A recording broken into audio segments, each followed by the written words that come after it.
So another thing we talked about yesterday briefly, when you talk about oils and things that we think are good for us, is the keto diet is one that has been very popular, along with paleo. I mean, there's a relationship between the two there.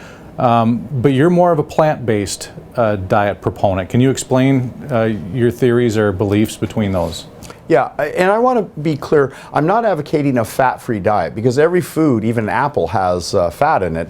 Not that much fat, but I do encourage the use of soaked nuts and seeds, walnuts, chia seeds, sesame seeds, a whole variety of these natural nuts and seeds, olives in their whole natural state, not soaked in oil, coconut in its fresh state. Every study that showed there was a benefit of coconut and saturated fat in the South Pacific showed that these people were not consuming coconut oil, they were consuming whole fresh coconut. Pretty big, stout, stocky people, that's their genetics. They tend to be a little heavier because they're getting more caloric density. But if you then just go and extract the oil out of that natural coconut, you've lost the fiber, you lost a lot of the benefits of that coconut itself, and you've increased the likelihood that either coconut oil or olive oil or butter, all of these things will literally cause the blood viscosity to become thick. Just imagine, you pour motor oil and you see how thick it is. That's good for the machine, and people are like, oh, you need the oil to lubricate the joints. I even heard a doctor say this, and this is ridiculous, because the joints require synovial fluid, which is a carbohydrate. It doesn't allow oil in the joints. If it did, you'd be a wreck. So the body doesn't work like a car. It works differently, but it has its own systems of checks and balances. So oil, just think of it as, how bad is it for you to take from beets sugar? We all know sugar's bad for you. The beet is good for you.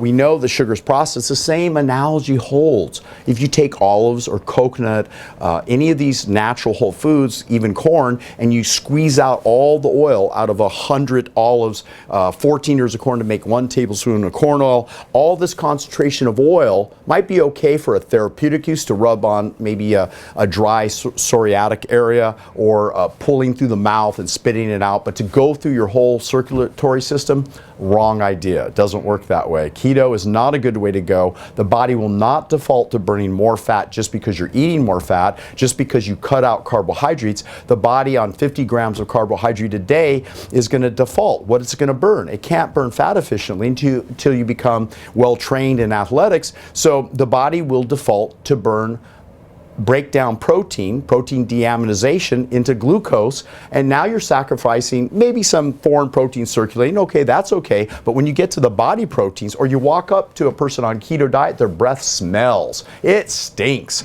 I was just downstairs, I asked, you're on a keto fasting diet, aren't you? Oh God, the guy, he said yes, and I said, yeah, I can tell.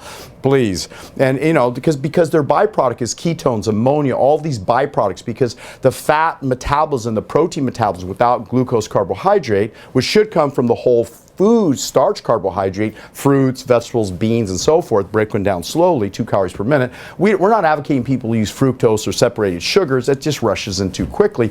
But these keto people, to make up for there being so many calories in a keto diet, even though it's lower calories because they cut out a whole category of carbohydrate, they're making up by now telling people they have to fast. Oh, you have to fast now, do you? Why? Because you're getting too many calories, and the fat is relatively over 30% undigested going to the fat cells. Now they're trying to backpedal and say, oh, everyone better be doing intermediate fasting. Really?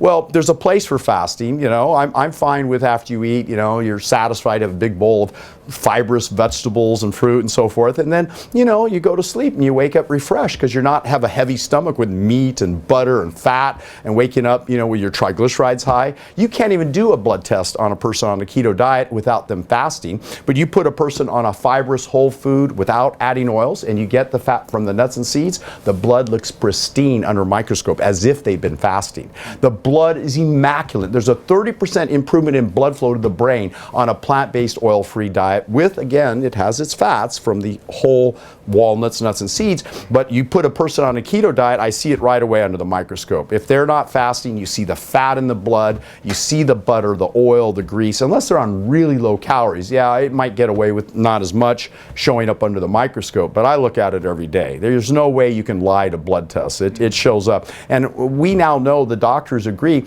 we should be doing what's called postprandial blood testing, because people don't normally walk around fasting. Over 50 years ago, they realized people are on a high-fat bacon, egg, cheese diet, and then sausages in the morning. So they had to have them fast because everyone was showing up with high triglycerides and cholesterol. So, oh, that's a false positive test. That's abnormal. Let's have you come in after a 12-hour fast. Well, you don't have to fast when you're on a whole foods diet. It's just you come in with clean blood. I don't even have to often tell the doctors I've been fasting or not. It doesn't matter. They come back with good results and they go, oh, wow, these are good results. Yeah, of course they are. They're always looking good like that.